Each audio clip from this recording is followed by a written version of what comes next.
Radgonski grad je v tednu kulturne dediščine gostil učenke in učence 8 razredov osnovne šole Gornja Radgona z njihovimi učiteljicami ter zunanjimi partnerji.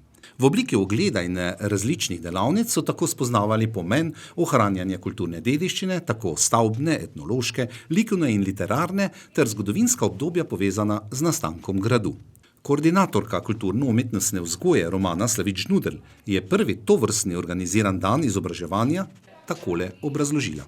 Zelo sem vesela, da nam je v teh negotovih časih uspelo izvesti posebne delavnice z naslovom Grajsko-šolske zgodbe, ki potekajo v okviru Evropskih dnevov kulturne dediščine in Tedna kulturne dediščine, ki poteka vedno konec septembra do 10. oktobra. Naša šola se je letos prvič vključila v ta projekt in zelo sem ponosna na to, da smo vsi aktivno pristopili k organizaciji in k izvedbi samih delavnic. Z veseljem povem, da nam je uspelo pridobiti tudi zunanje izvajalce delavnic, naprimer iz Mariborskega muzeja je prišel gospod Uroš Dokl, potem je prišla z knjižnice višja knjižničarka gospa Katica Rauter, potem so naše učiteljice, učiteljica zgodovine Tatjana Šebjanič, potem je naša lokalna slikarka gospa Saša Bezjak in pa Danica Štrucelj in pa kot pika na i ali pa čisto za konec še pa improvizatorji iz Maribora, iz tako znane bande Ferdamane, ki so pa naši partnerji že dolga 3 leta. Tako da to je, mislim, da res zelo pester nabor delavnic za učence 8. razreda, ki danes imajo tudi svoj kulturni dan. Povezovalni element celotnega dogajanja pod imenom Grajsko-šolske zgodbe je bil Radgonski grad. Radgonski grad je mene osebno od nekdaj že zelo privlačil. Sama stavba, kot je danes, je izredno impozantna, izredno lepo tudi obnovljena. Vemo, da ni bilo vedno tako. Grad je šel skozi težka obdobja, danes je v vsem svojem sijaju, bom rekla.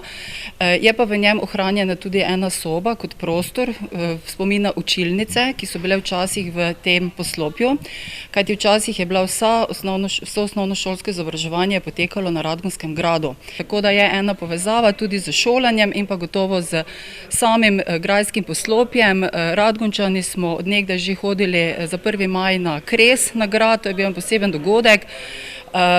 Tudi o tem smo danes slišali v literarni delavnici, da je bil kres na bregu nekaj čisto drugega, kot sedaj, ko je kres na ravnini. Sedaj imamo pa kresovanje v bližini reke Mure na športno-rekreacijskem centru.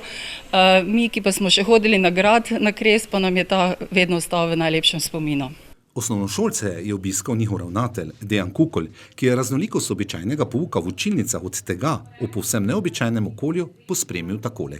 Nekako seveda si kot šola smo dolžni in prav je, da se prizadevam k temu, da našim učencem ponudimo čim bolj pestro, bogato, tudi poučno vsebino.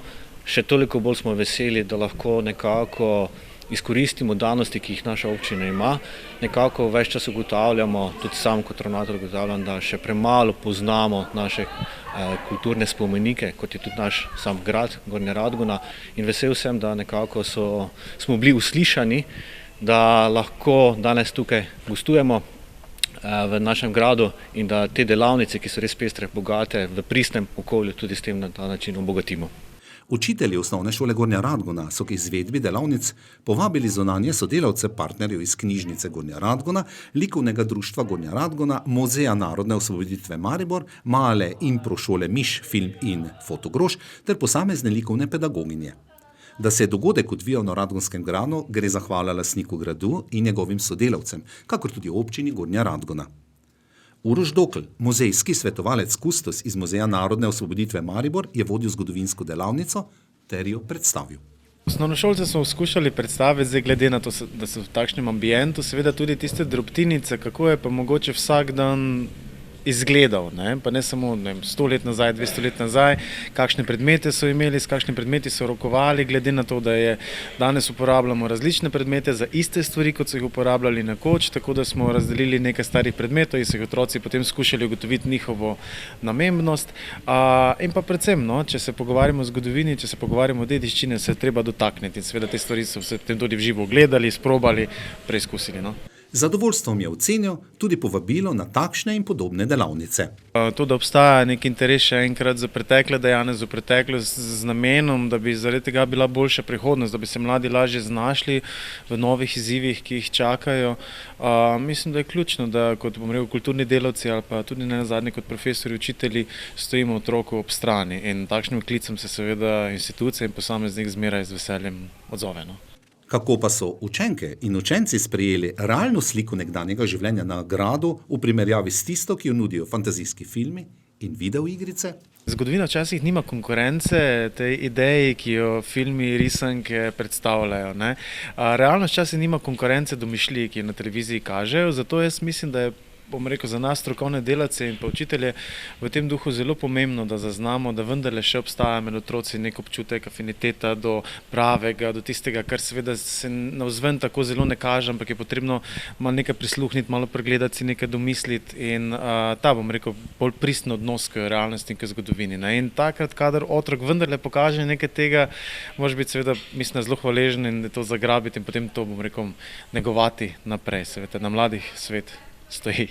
In leti so pokazali veliko zanimanje za nekoliko drugače podane izobraževalne vsebine ter spoznali kakšno skrivnost več, ki se iz preteklosti vije v sedanjost v zavetju Radgonskega gradu.